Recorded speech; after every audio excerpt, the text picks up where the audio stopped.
Okay, I wanted to show one way that I make grilled chicken thighs. It's in a buttermilk brine, and here's a quarter cup of Himalayan rock salt that I smoked, and added some water to let it dissolve before I put it in the buttermilk, so it'll just be better dissolved and mixed better and get into the chicken better. But this is gonna be good. It's gonna be brined all night and then grilled tomorrow. And here's my Himalayan smoked salt that I make myself, and we'll be adding that in just a second. Alrighty, so what we see here, of course, is a pepper mill grinder, and I usually set that to not fine but medium. And here's my own chicken seasoning rub that I make and mix. My own little label on there, and here's of course the smoked salt. It's pretty much dissolved now. And here's some Lee & Perrins Worcestershire sauce, as well as the buttermilk I mentioned. This is a half gallon. I'm only going to be using a quart of this. And let's get it mixed up.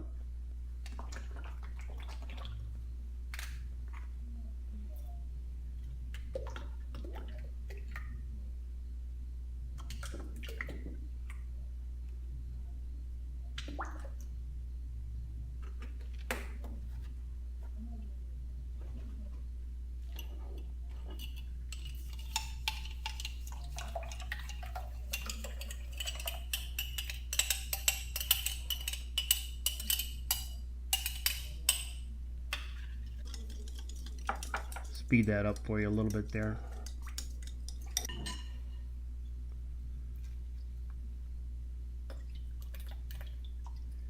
And here I wanted to add about 3 tablespoons of Worcestershire sauce, but I over added. That was probably closer to 4. It was a little bit too much.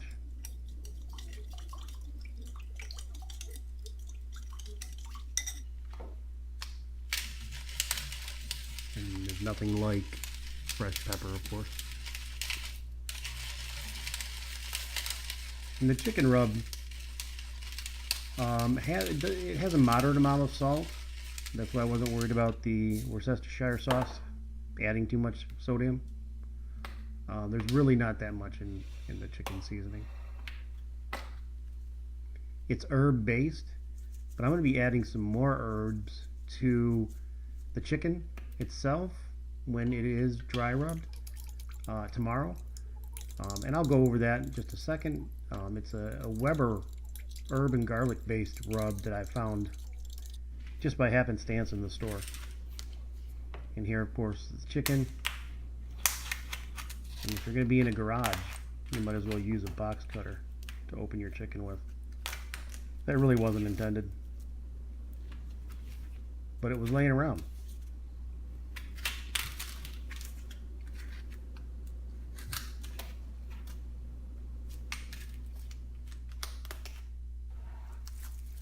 So I want to give them a buttermilk bath first, and then I'm going to transfer them to some Ziploc bags. And that way I can move them around, massage them a little bit while they're in the bag, maybe once or twice periodically before I go to sleep, and then maybe once or twice in the morning when I wake up, just to make sure that that mix really got all mixed in with the chicken. And here's that process. So does it dirty a bowl by this process, and maybe you could have just put it in the bag in the first place? Possibly, but I really like to have everything mixed really well before I mix it with my meat. A lot of people would just do it right in the bag, which is fine. So just going to pour it in here. Hopefully about the same amount in equal measure for each bag.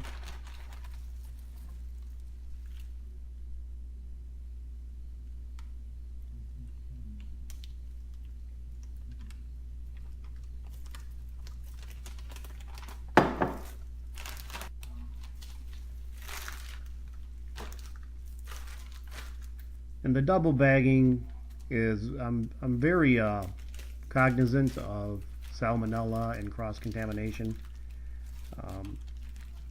And so I like to double bag because if you have a leak and it's in your fridge, to really be safe and get that cleaned out, if you have a leak in the fridge, it's pretty time consuming. So here it is the next day. Got the chicken seasoning, and here's the Weber herb and garlic. You can look that up on the website, or maybe I'll put a link down there. So it's going to be 2 layers of rub, my rub, and then the Weber one. So we'll have, it'll change the profile of this chicken that I've made for quite a few years, but I don't know that it will help or hurt yet. It was really good chicken in the first place. But so what I want to do is I want these to get a chance. Now that sodium and some of the flavors from the herbs have been sucked back into the chicken to keep it moist and juicy. And what I want to do now is dry it off before I put the rub on it, so it can get crispy, number one.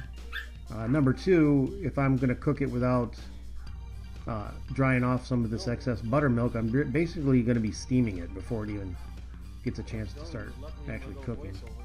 So it doesn't have to be bone dry. I'm just getting off the excess buttermilk before I apply the rub, put them in the pans, cover them, get them back in the fridge, and wait a couple hours until it's grill time.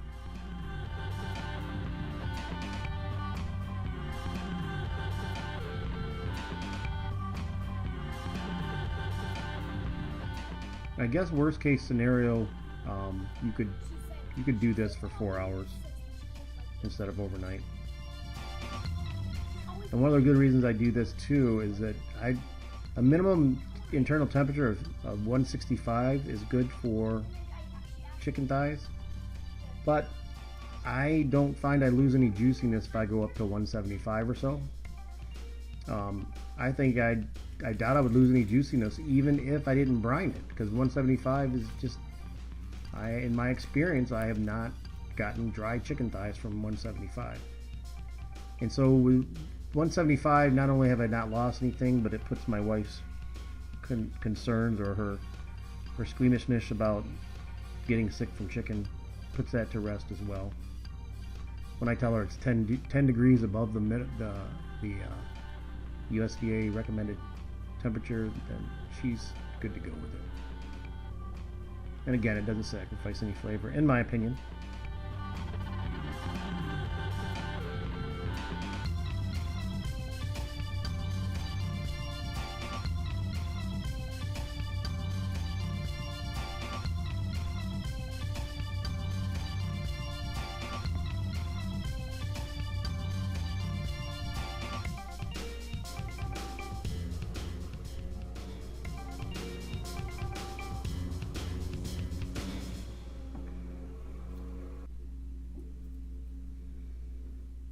And I'm only putting the Weber herb based on one side.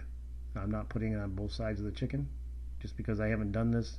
I haven't used that seasoning yet, and if it's going to not work, I don't want it to be on the whole pieces of the chicken. And here's what it looks like. That seasoning is only on the underside of the thighs, which are skin side down. And these aren't competition thighs or anything like that. I didn't even trim off the excess fat. So here we go. I would like to say that I did not have an audio problem here, but it's a brief one, but I do have an audio problem here. So I'd like to hear that sizzle as well on video, but we'll hear it in a minute. But the initial one of me putting them on there was pretty satisfying, so I apologize for that. But I do want to say that this is a medium high, maybe 325 to 350. And I'm going to get a good sear on here and then indirectly cook them from there. Looking good.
A few of the larger ones have to stay on longer, and I take them off later.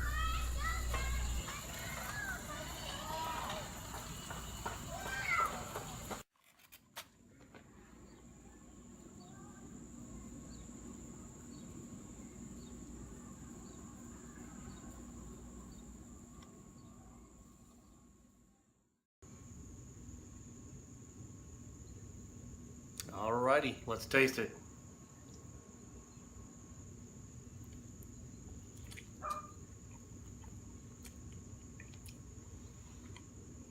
Wow. Very juicy. Very tender from that buttermilk brine with those ingredients, and then the char on the outside, the rub. I'm very, very pleased with this. This is very good. Very happy with the cook, and thanks for watching.